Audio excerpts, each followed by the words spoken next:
Assalamualaikum warahmatullahi wabarakatuh. Ila hadratin nabiyil mustafa sayyidina wa maulana Muhammadin sallallahu alaihi wasallam wa ala alihi wa sahbihi wa dhurriyyatihi wa auladihi wa azwajihi.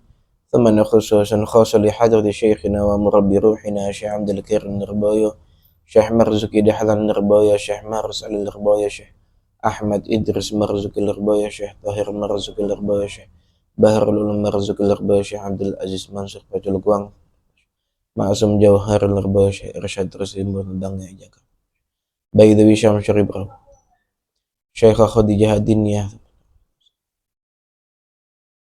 Anna Allah yu'li darajatim fil jannah wa yu'idu alaina min barakatihim wa karamatihim wa asrarihim wa anwarihim wa ulumihim wa nafahatihim fid dini wad dunya wal akhirah. Al-Fatihah. A'udzu billahi minasy syaithanir rajim. Bismillahirrahmanirrahim. Alhamdulillahi rabbil alamin. Ar-Rahmanir Rahim. Maliki yaumiddin. Iyyaka na'budu wa iyyaka nasta'in. Ihdinas siratal mustaqim. Siratal ladzina an'amta 'alaihim ghairil maghdubi 'alaihim waladdallin. Rabbi ighfirli wa liwalidayya wa lil mu'minina amin. Bismillahirrahmanirrahim. Alhamdulillahi rabbil alamin. Wa bihi nasta'inu ala umurid dunya waddin. Wassalatu wassalamu ala sayyidina Muhammadin asyrafil mursalin sayyidina wa maulana Muhammadin sallallahu alaihi wasallam wa ala alihi wa sahbihi ajma'in, amma ba'd. Rabbi syrah li sadri wa yassir li amri wa hlul 'uqdatam min lisani yafqahu qawli. Ibu-ibu yang dirahmati oleh Allah, alhamdulillahi rabbil alamin. Segala puji mari selalu kita panjatkan kehadirat Allah subhanahu wa ta'ala atas segala limpahan rahmatnya, atas segala karunia-Nya, atas segala nikmatnya. Kita semua masih bisa berkumpul dalam majelis kita yang insya Allah penuh barakah ini. Salawat serta salam semoga selalu tercurahkan kepada junjungan kita, keharibahan baginda Nabi kita, Nabi Agung, Nabi Muhammad sallallahu alaihi wasallam.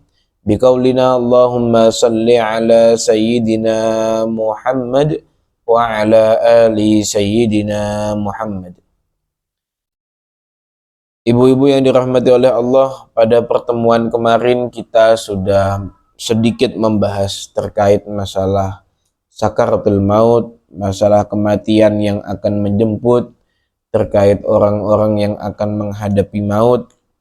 Maka setelah proses kematian itu berlangsung, setelah proses sakaratul maut itu berlangsung, kemudian mayit-mayit, jenazah-jenazah kita semua ini, para calon-calon jenazah ini, nantinya setelah dimandikan, setelah dikafani, setelah disolatkan, kemudian ditandu, dikeranda jenazah untuk kemudian dibawa ke liang lahat, sejatinya kita sudah memasuki yang namanya alam barzakh.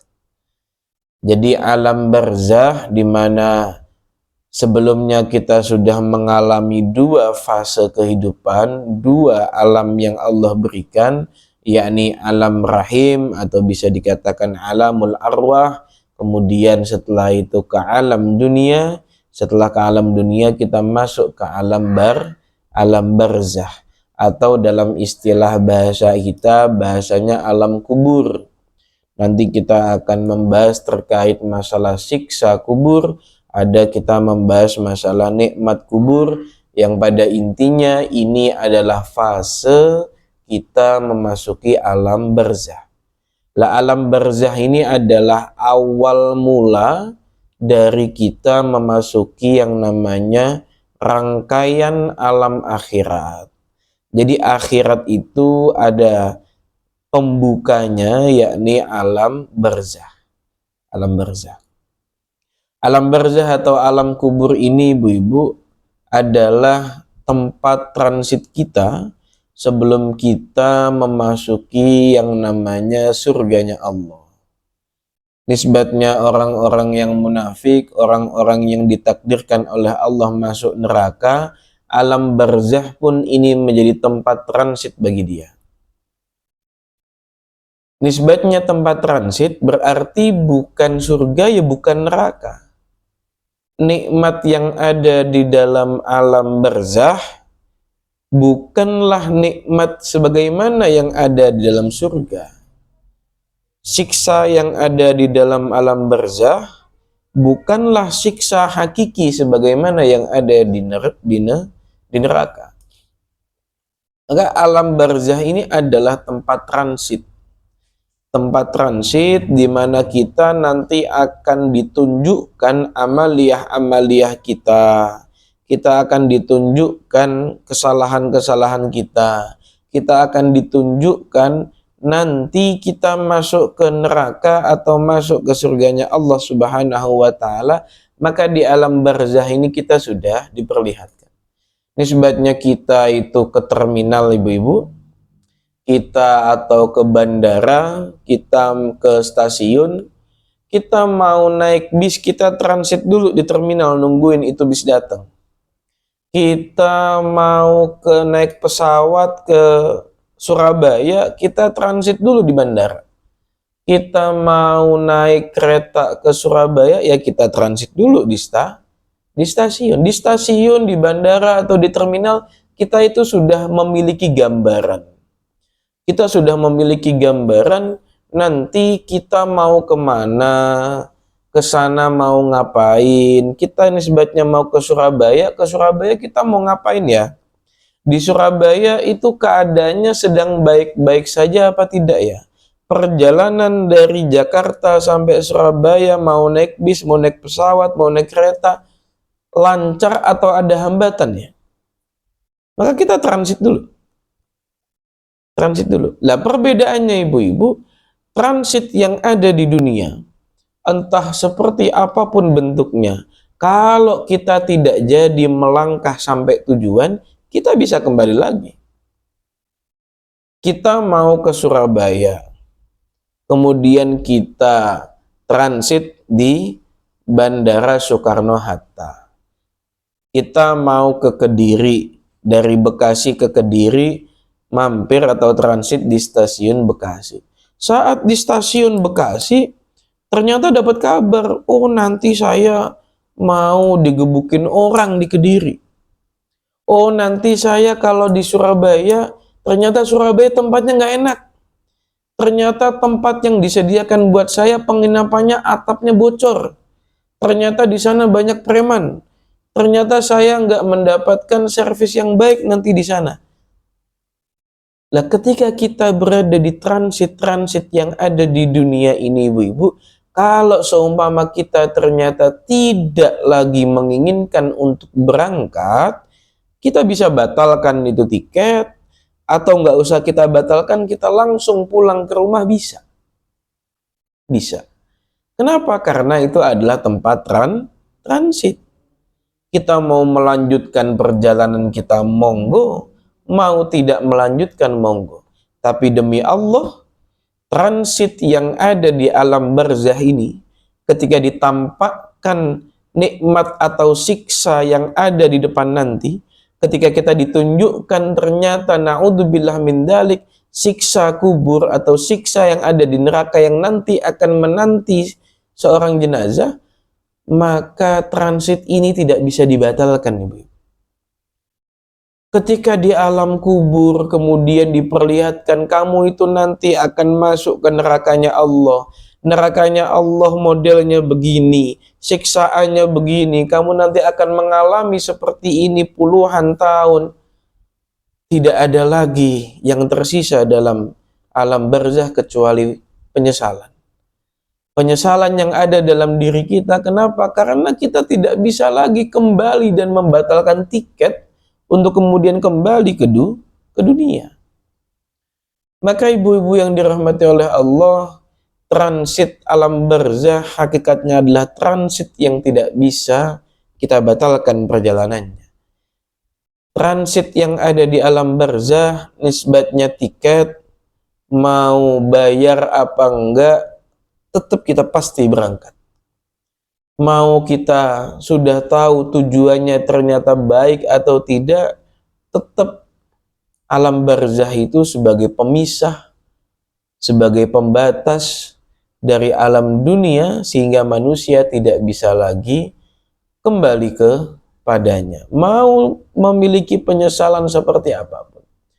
Maka ayo saya mengajak diri saya sendiri, mengajak kepada ibu-ibu sekalian, sebelum penyesalan itu berlangsung, sebelum penyesalan itu terjadi, ayo kita siapkan apa yang harus kita kerjakan di dunia ini selama kita hidup, dengan ilmu-ilmu yang telah kita punya, dengan amalia-amalia yang telah kita punya. Ayo kita tambah lagi, kita tambah lagi supaya apa? Supaya tidak terjadi penyesalan di kemudian hari. Karena di alam barzah itu penantiannya sangat lama, ibu-ibu. Menanti untuk hari kiamatnya dunia sangat lama. Nisbatnya kita nanti di alam kubur, semoga Allah memberikan kita nikmat kubur. Ketika kita berada di alam kubur atau alam barzah seumpama selama 100 tahun, maka selama 100 tahun itu pula kalau kita mendapatkan nikmat kubur, ya alhamdulillah 100 tahun kita mendapatkan nikmat kubur. Tapi kalau ternyata tidak mendapatkan, naudzubillah min dzalik, selama 100 tahun kita juga akan mendapatkan seperti itu. Tanpa teman, tanpa orang tua, tanpa anak, tanpa penerangan, tanpa apapun, sendirian di alam kubur. Maka ayo kita introspeksi diri supaya kita bisa lebih baik lagi dalam menjalankan apa yang Allah perintahkan dan menjauhi apa yang Allah larang. Jadi alam barzah ini kita nggak bisa lagi kembali ke dunia, ibu. Dimana di alam barzah ini ketika kita digotong, diantar oleh sanak saudara, oleh anak, oleh menantu, oleh tetangga, kita diantarkan ke liang lahat. Sejatinya kata Nabi ada 3 pengantar kita. Pengantar kita cuma 3, ibu. Yang pertama pengantar kita itu adalah keluarga. Keluarga, sanak, kerabat, tetangga, saudara, anak, mantu, cucu, siapapun itu, semuanya adalah keluarga dan kerabat kita yang akan mengantarkan kita sampai ke liang lahat. Tapi sungguh ibu-ibu, tidak ada satupun yang mau menemani kita ketika kita sudah dikuburkan dengan tanah merah. Tidak ada satupun yang mau ikut semalaman suntuk menanti di pemakaman sebelum kita ditanya oleh mungkar nakir. Tidak ada. Semuanya pasti entah itu waktu di dunia sayangnya seperti apa, cintanya seperti apa, rasa ibanya seperti apa saat di dunia, tetap ketika kita meninggal tidak ada satupun orang yang mau menemani kita. Maka sejatinya pengantar dari sanak keluarga ini adalah pengantar yang terbatas dan hanya sampai ke liang lahat. Kemudian pengantar kedua kata Nabi adalah harta. Harta, pakaian, aksesoris, semua yang kita punya di dunia ini, mau punya rumah sebesar apapun, mau punya kendaraan semahal apapun, mau punya pakaian harganya jutaan seperti apapun, tetap yang kita bawa adalah pakaian yang paling murah. Tetap kayu-kayu yang kita bawa itu adalah kayu yang paling murah. Kain kafan yang kita kenakan itu adalah kain yang paling murah di antara baju-baju kita. Kain yang kita gunakan itu adalah kain yang paling bersih, paling putih, tidak ada corak batik apapun itu yang kita bawa nanti ke dalam liang lahat. Papan-papan yang digunakan untuk menutupi kita Itu adalah papan-papan yang murah-murah, yang terbiasa, yang tidak mungkin kita gunakan untuk membangun rumah kita, untuk membangun toko kita, untuk membangun tempat usaha kita. Maka semuanya kita tinggal, yang punya mobil diparkir di depan, yang punya motor nganterin jenazah sampai pemakaman berhenti depan pagar, nggak ada yang dimasukin. Mau kita punya HP harganya puluhan juta, nggak mungkin itu HP kalau kita meninggal dimasukin ke kuburan kita supaya kita bisa HP-an, TikTokan dalam kubur, kagak mungkin. Maka ayo kita teliti, kalau harta-harta tersebut tidak kita bawa mati, tidak bisa menjadi bekal kita untuk menghadapi munkar nakir, tidak bisa membantu kita menjelaskan amaliyah-amaliyah kita di hadapan Allah Subhanahu wa taala, maka jangan berlebihan. Jangan berlebihan dalam membeli barang yang tidak kita punya. Jangan kemudian bermewah-mewahan, karena hal itu sedikit pun tak ada yang berguna di dalam alam kubur. Nah, kemudian ibu-ibu yang nomor 3, pengantar kita yang nomor 3, dan ini adalah pengantar yang terbaik yang akan menemani kita di alam barzah, yakni adalah amal. Amal ini yang akan mengantarkan kita sampai ke liang lahat dan setia menemani kita sampai hari kebangkitan. Amaliyah ini adalah teman kita satu-satunya di dalam alam barzah. Maka kita bayangkan ibu-ibu, kalau kita punya rumah itu sempit, ukurannya 2 kali 3 meter. Kemudian kita mendapatkan satu teman hidup bersama sampai mati, dan ternyata teman tersebut adalah teman yang baik. Betapa indahnya kita hidup bersama dia. Mau tempatnya sekecil apapun, selama teman hidupnya adalah teman hidup yang baik, maka hidup kita pun terasa bahagia. Tapi sebaliknya, kalau teman kita ini adalah teman yang buruk, teman hidup kita ini adalah teman hidup yang tidak baik, mau rumah sebesar apapun, kalau teman hidup ini tidak baik, maka hidup kita pun tidak akan bahagia. Begitu pula kita nanti di alam barzah. Di alam barzah, ukuran berapa? Ukuran 2 kali 50. 2 kali setengah meter. Rumah kita nanti itu ibu-ibu nggak bisa buat duduk, cuma bisa buat terlentang, cuma bisa buat tiduran, yang ukurannya itu kalau seumpama sedang digali ya berarti 2 kali setengah meter. Kalau seumpama udah dikasih papan ya nggak ada segitu. Mungkin bisa dikatakan hanya 2 kali 20 meter. Tempat kita nanti, tempat kita semua, kapling-kapling yang akan kita huni nanti, itu ukurannya segitu ibu. Ukurannya segitu. Nah, dengan ukuran yang sesempit itu, kita bayangkan, naudzubillah min dzalik, kalau seumpama teman kita yang menemani kita di alam barzah adalah amal yang buruk, naudzubillah min dzalik, betapa tersiksanya kita bersama dengan teman yang seperti itu. Tapi kalau amalnya baik, Rasulullah katakan, ketika amal seorang hamba itu baik, maka saat di alam barzah dia akan tidur layaknya seorang pengantin. Bagaimana pengantin itu ibu-ibu? Saya belum tahu karena saya belum pernah jadi pengantin. Tapi katanya orang-orang, kalau orang jadi pengantin, kemudian tidur pun rasanya sangat bahagia. Tiba-tiba ketika bangun-bangun pagi, loh kok sudah pagi? Loh kok sudah siang? Merasa enak karena tidurnya seorang pengantin. Merasa bahagia tidurnya seorang pengantin.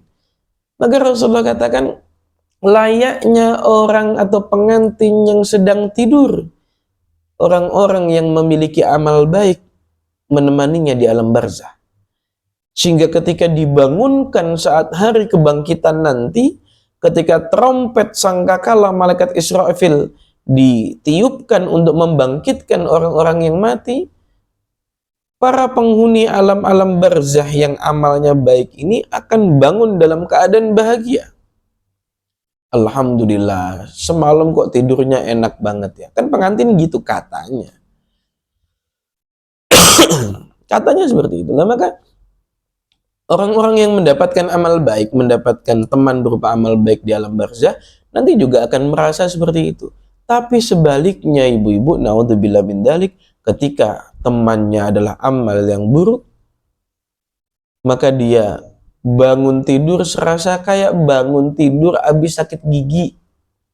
Serasa bangun tidur habis mimpi buruk yang terlihat sangat nyata. Ketika dibangkitkan, badan itu rasanya remuk semuanya, badan itu seolah rasanya sakit semuanya. Ini adalah orang-orang yang mendapatkan teman berupa amal yang buruk. Nah, maka ibu-ibu yang dirahmati oleh Allah, setelah jenazah dikuburkan, kemudian orang-orang sanak keluarga tidak ada yang menemani, harta benda pakaian tidak ada yang diikut sertakan, hanya amal kita saja yang menemani kita di alam barzah, semuanya pulang sambil terisak, sambil nangis, sambil kecewa, sambil merasa sedih dan ini itu dari sanak keluarga. Mereka pun juga, kalau seumpama kita ditinggal oleh seseorang ibu-ibu ya, ini sebagai selingan, ketika kita sedang ditinggal oleh seseorang, maka yang Rasulullah ajarkan, yang Rasulullah berikan contoh, diperbolehkan untuk menangis, namun tidak diperbolehkan untuk meraung-raung. Diperbolehkan untuk bersedih, tapi tidak diperbolehkan untuk meratap teriak-teriak. Jadi kita ketika mendapatkan musibah berupa hilangnya sanak keluarga, maka itu adalah cobaan yang Allah berikan kepada kita. Cobaan yang Allah berikan kepada kita ketika kita secara zahir memandangnya itu adalah musibah, maka seperti firman Allah, alladzina idza asabathul musibah qalu inna lillahi wa inna ilaihi raji'un. Orang-orang beriman itu ketika mereka mendapatkan musibah, maka mereka akan mengatakan inna lillahi, sesungguhnya kami itu adalah miliknya Allah, wa inna ilaihi raji'un, dan sesungguhnya kami pun nanti akan kembali kepada Allah. Maka orang-orang atau kita seumpama yang ditinggal mati oleh sanak saudara, diperbolehkan untuk bersedih, ibu. Nangis boleh, nangis selama-lamanya boleh, akan tetapi jangan sampai meraung-raung, meratapi berlebihan, berteriak sana sini, menyobek baju sendiri, memecahkan gelas dan piring, barang apapun itu dirusak. Jangan sampai seperti itu. Kenapa? Itu kan barang-barang punya saya sendiri, Pak Ustaz. Yang paling mengkhawatirkan adalah ketika perlakuan seperti itu dilakukan, maka syaitan akan mudah masuk ke dalam hati kita, kemudian menggoda dan menghasut kita untuk kemudian kecewa dan tidak terima atas takdirnya Allah Subhanahu wa ta'ala.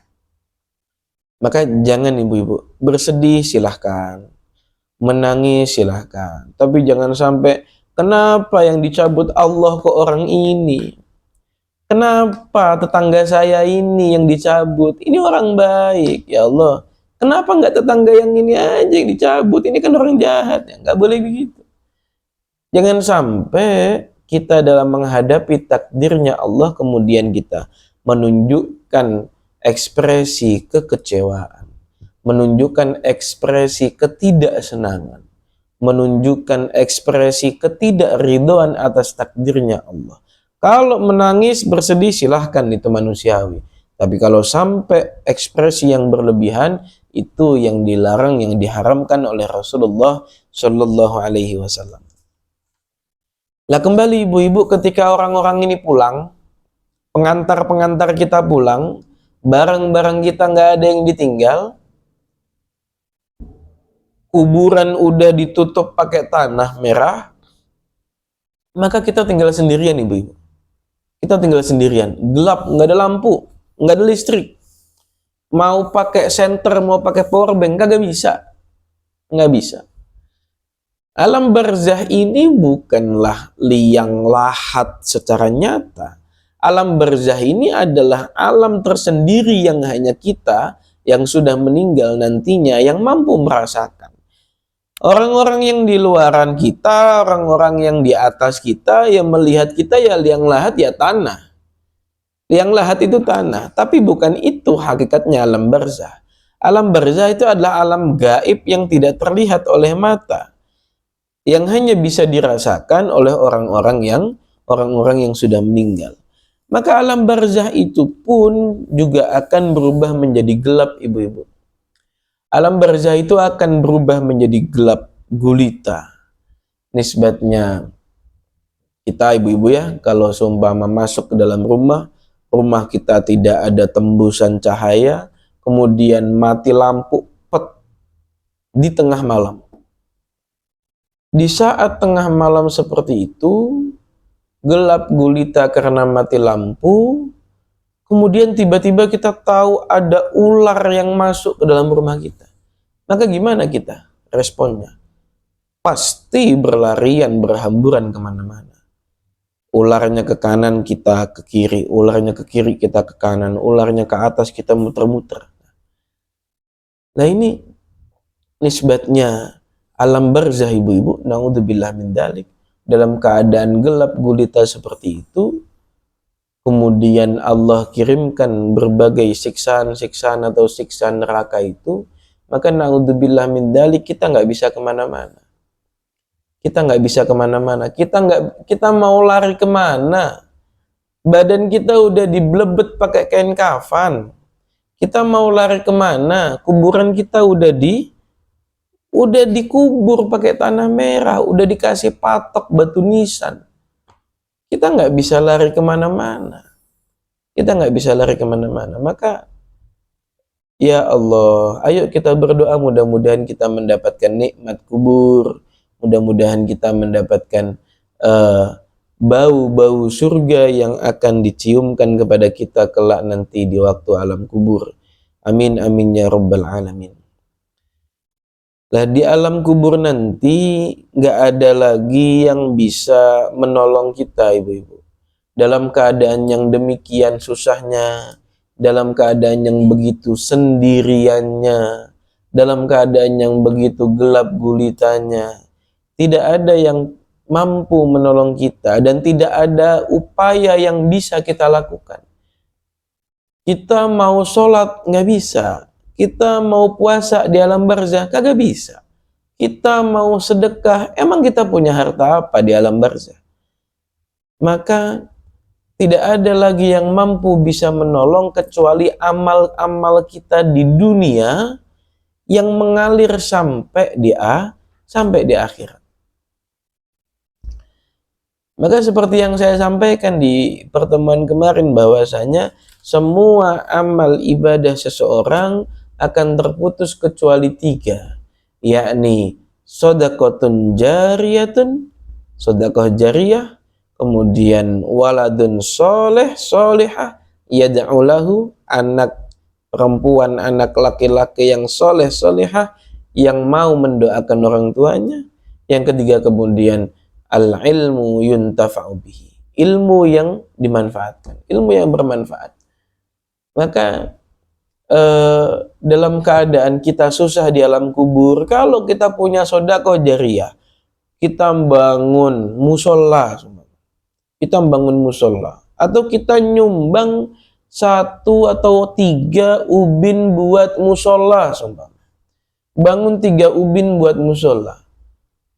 Seumpama keadaan kita sedang susah di alam kubur, gelap gulita, sendirian, Kemudian ternyata di dunia 3 ubin ini sedang digunakan ibadah oleh orang lain. Maka sebagaimana ibadah pahala yang didapatkan orang itu, pahala itu langsung dikirimkan kepada kita sebagai nikmat kubur.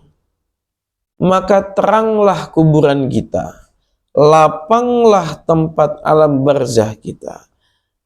Hal-hal yang kita butuhkan, suguhan, pakaian yang baik dalam alam barzah, semuanya dihantarkan pada kita. Dengan apa? Dengan sebab sodakoh jariyah. Kita lagi gelap gulita di alam barzah. Na'udzubillah min dalik, seseorang sedang dihimpit badannya oleh bumi, oleh tanahnya Allah. Naudzubillah min dalik, sedang gelap gulita di alam barzah, tidak ada penerangan sedikit pun. Ternyata tiba-tiba anak kita yang masih hidup di dunia ingat kepada kita. Anak kita tiba-tiba ingat kepada kita, kemudian membacakan Fatihah, tawasul ila hadratin Nabiyil Mustafa Sayyidina Muhammadin sallallahu alaihi wasallam, thumma nakhussu khususan ila ruhi ila hadrati ummi, ibu saya, abi, ayah saya, jaddi, kakek saya, jaddati, nenek saya, fulan bin fulan, fulanah bin fulanah, ibu ini, binti ini, bapak ini, bin ini. Kiriman Fatihah tersebut menjadi penyejuk bagi alam barzah kita. Menjadi sebuah makanan yang dihidangkan bagi kita. Di mana di alam barzah ketika tidak ada yang memberikan makan kepada kita, tidak ada yang mengirimkan doa, dzikir kepada kita, maka kita akan kelaparan tanpa berujung kematian. Kita akan merasakan kelaparan yang begitu hebat tanpa ada ujung kematian.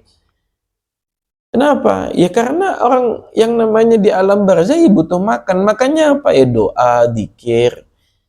Makanya kalau kita kadang berdoa, berdoanya kemudian ditujukan untuk muslimin al muslimat wal mu'minin wal mu'minat al ahya'i minhum wal amwat, itu kan doa yang kita kirimkan untuk orang-orang mati, orang-orang yang di alam barzah secara keseluruhan. Nisbatnya saya ngirim 1 piring nasi kebuli buat 100 orang makan. Udah pasti itu royokan, udah pasti itu ricuh, udah pasti itu rebutan, nggak bisa dibayangkan seperti apa. 100 orang kelaparan, saya kasih nasi kebuli 1 piring, rebutannya minta ampun, mungkin sampai pecah itu piring. Lah maka gambaran orang-orang yang di alam barzah, gambaran orang tua yang berada di alam barzah, ketika tidak mendapatkan kiriman doa dari anaknya, tidak mendapatkan kiriman sodakoh dari amal jariyah, tidak mendapatkan pahala dari ilmu yang dimanfaatkan oleh orang lain, maka dia dalam keadaan kelaparan tapi tak mungkin berujung kematian, dan dia hanya bisa memakan rebutan nasi yang diperebutkan oleh jutaan orang yang wafat sejak zamannya Nabi Adam sampai sekarang. Mereka akan mendapatkan 1 butir nasi yang digunakan untuk mengganjal perutnya. Mereka hanya mendapatkan sedikit makanan yang bisa digunakan untuk mengganjal perutnya. Berbeda dengan orang-orang yang mendapatkan kiriman sedekah jariyah. Berbeda dengan orang-orang yang selalu ditawasuli, selalu dikirimi doa, selalu dikirimi dzikir, selalu dikirimi pahala sedekah. Anaknya sedekah diniatkan pahalanya untuk dikirimkan kepada ibunya. Berbeda dengan orang-orang yang memiliki murid-murid yang banyak, muridnya selalu ingat kepada gurunya, muridnya selalu mengirimkan doa tawasul untuk gurunya, mengirimkan khataman Quran untuk guru-gurunya. Maka mereka-mereka ini yang mendapatkan aliran-aliran pahala dari Allah, sedikit pun tidak akan merasakan kesusahan di alam barzah. Disediakan kursi, disediakan permadani tersendiri untuk duduk dan singgah. Disediakan, dihamparkan makanan yang begitu lengkap yang tidak mungkin disentuh oleh siapapun kecuali orang tersebut. Disediakan pakaian yang begitu mewah, disediakan pakaian yang begitu lembut, untuk kemudian bersedia menyantap 1 demi 1 makanan tanpa diburu oleh siapapun.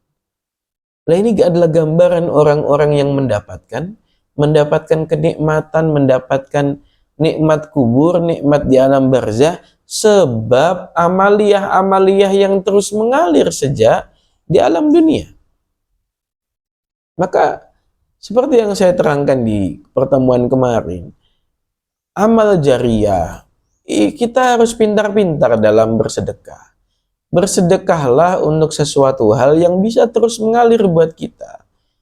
Ada orang bangun musola, sumbang. Ada orang pengen bangun masjid, sumbang. Ada orang pengen bantu. Ada orang pengen bangun pesantren, sumbang. Ada orang, apapun itu, meskipun sedikit, insya Allah amal itu menjadi jariah. Selama tempat itu digunakan untuk beribadah, maka akan menjadi amal jariah buat kita. Kalau kiai-kiai kami di Lirboyo biasanya amalnya jariahnya adalah berupa ada yang pakai kitab. Jadi kitab di perpustakaan itu ibu-ibu mayoritas itu adalah kitab yang membeli adalah kiai kami. Jadi para kiai itu membeli kitab itu diletakkan di kantor perpustakaan, kemudian selama kitab tersebut dibaca oleh santri di generasi kapanpun, maka kiai-kiai kami yang sudah wafat akan tetap mendapatkan aliran pahalanya.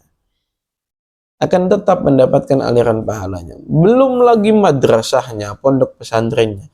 Pondok pesantren madrasah yang sudah dirintis dari awal tahun 1910 sampai sekarang, maka beliau-beliau para pendiri pondok pesantren kami selalu mendapatkan kiriman pahala berupa santri-santri yang memanfaatkan madrasahnya, santri-santri yang mukim di pondok pesantrennya, semuanya mendapatkan kiriman pahala dari itu semua. Maka ayo kita pikirkan, amal jariah apa yang sudah kita punya, amal jariah apa yang sudah kita miliki.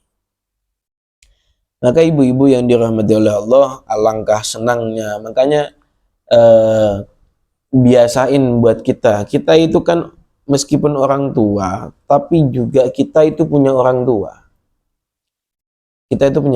Mau anak kita berbakti sama kita, gimana bakti kita sama orang tua? Orang tua kita sudah wafat, maka bagaimana cara baktinya? Kalau kita ingat dengan orang tua kita yang sudah wafat, langsung tawasul. Kalau ingat kerabat kita, selalu terngiang-ngiang, terkenang betapa baiknya dia, nggak usah diterusin kenang-kenangannya. Nggak usah berlarut-larut dalam nostalgia yang berlebih-lebihan. Karena hal itu sama sekali nggak bermanfaat buat dia. Yang bermanfaat buat orang tua kita yang sudah wafat adalah Fatihah. Kirimkan kulhu, An-Nas, Al-Falaq, kirimkan ayat kursi, kirimkan Fatihah 41 kali. Kalau nggak kuat cukup 7 kali, kalau nggak kuat cukup 1 kali. Ketika keingetan, oh iya dulu kan saya waktu kecil yang memperjuangkan saya bisa masuk sekolah itu si bapak. Kalau keinget bapaknya langsung Fatihah. Ila hadratin Nabi Mustafa Sayyidina Muhammadin sallallahu alaihi wasallam, tsumma khususun khusus li hadrati, bapak ini siapa, ibu ini siapa. Itu adalah etika yang benar, perlakuan yang benar, daripada kita berlarut dalam nostalgia, entah itu kebahagiaan, entah itu kesedihan. Karena nostalgia seperti itu tidak ada gunanya sedikit pun untuk mayit. Tidak ada sedikit pun digunakan untuk mayit. Maka mari ibu-ibu kita perbanyak amaliyah kita yang bisa menerangi kita di alam kubur, yang bisa menolong kita di alam kubur.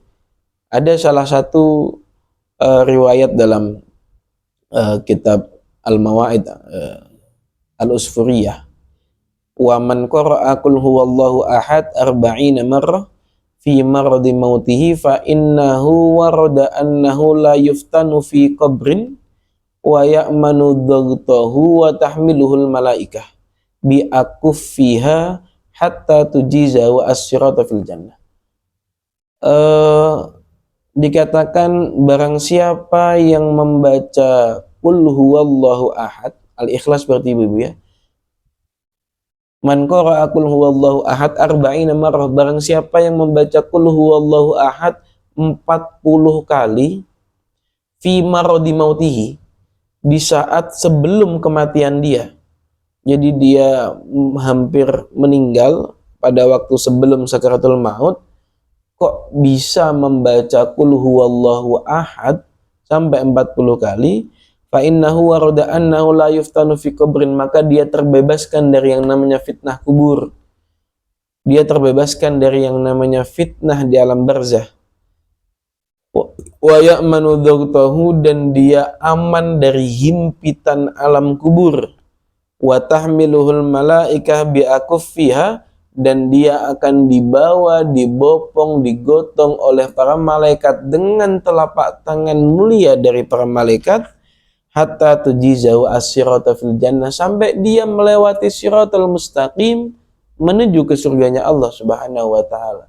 Jadi melewati siratal mustaqimnya tidak susah-susah untuk berjalan, tidak susah-susah untuk menyeberang, akan tetapi dibopong, digotong oleh para malaikat langsung menuju surganya Allah Subhanahu wa taala. Makanya kalau ada orang meninggal ibu-ibu, kalau ada orang yang dalam keadaan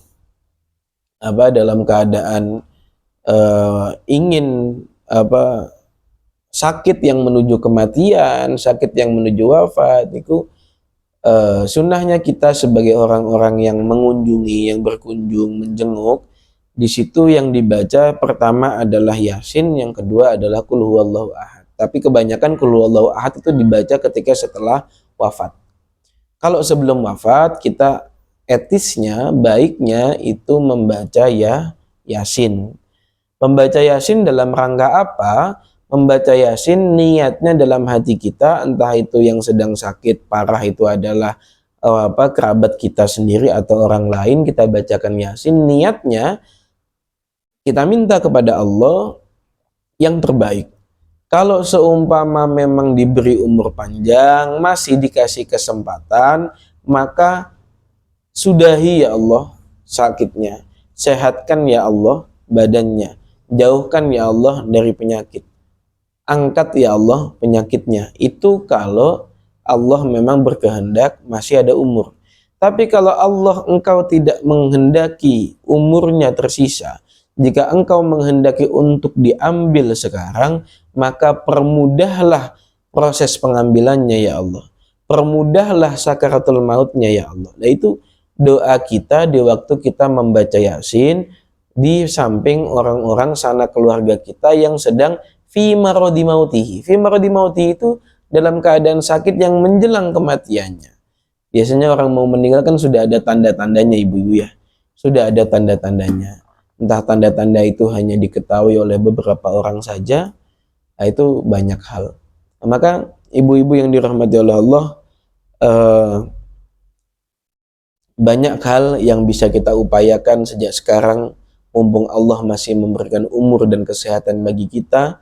Mudah-mudahan kita semua dijauhkan dari fitnah kubur, mudah-mudahan kita semua dijauhkan dari siksa kubur, mudah-mudahan kita mendapatkan anugerah berupa nikmat kubur dari Allah Subhanahu wa taala. Mudah-mudahan majelis ini, mudah-mudahan pengajian ini bisa menjadi wasilah, bisa menjadi panjatan doa, sehingga kita bisa mendapatkan nikmat kubur dari Allah Subhanahu wa taala. Bismillahirrahmanirrahim. Alhamdulillahirabbil alamin. Hamda yu'afi ni'amahu wa yukafi mazidah. Ya Rabbana lakal hamdu wa lakal syukru kama yanbaghi li jalali wajhikal karimi wa 'azimi sultanik. Allahumma shalli ala sayyidina Muhammadin salatan tunjina biha min jamil ahwali wal afat, wa taqdilana biha min jamil hajat, wa tutahhiruna biha min jami'is sayyi'at, wa tarfa'una biha 'indaka 'ala darajat, wa tuballighuna biha aqsal ghayat min jamil khairati fil hayati wa ba'dal mamat. Innaka sami'un qaribun mujibud da'wat wa qadiyal hajat. Allahumma ighfir lana dhunubana wa li walidayna warhamhuma kama rabbayana shighara. Rabbana zalamna anfusana wa illam taghfir lana wa tarhamna lanakunanna minal khasirin. Rabbana hab lana min azwajina wa dhurriyyatina qurrata a'yuni waj'alna lil muttaqina imama. Rabbana atina fid dunya hasanah wa fil akhirati hasanah wa qina adzabannar. Wa sallallahu ala sayyidina Muhammadin nabiyil ummi wa ala alihi wasallam. Alhamdulillahi rabbil alamin. Bisirril Fatihah. A'udzu billahi minasyaitonir rajim. Bismillahirrahmanirrahim. Alhamdulillahirabbil alamin arrahmanir rahim. Iyyaka na'budu wa iyyaka nasta'in ihdinas siratal mustaqim. Siratal ladzina an'amta 'alaihim ghairil maghdubi 'alaihim waladdallin. Amin. Kurang lebihnya mohon maaf. Wal 'afwu minkum. Assalamu alaikum warahmatullahi wabarakatuh.